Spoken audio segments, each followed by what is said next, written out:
pura ke dan Allah. Nak pernah hubungan je kalau menikah.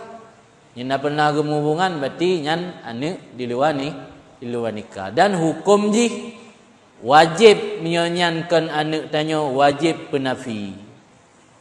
Lagi haram tak pegah anak gop anak tanya. Menancit haram tak pegah yang kan anak tanya anak tanya. Mamanya terkedikan 6 bulan, per bulan dengan contoh benar. Per bulan dia menikah kalahi anak.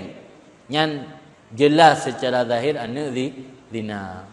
Yang merujuk tak hukum nyan anak kan anak zina, anak nasab, menyo 6 bulan lebih. Tapi menyo di bawah 6 bulan nyan anak zina.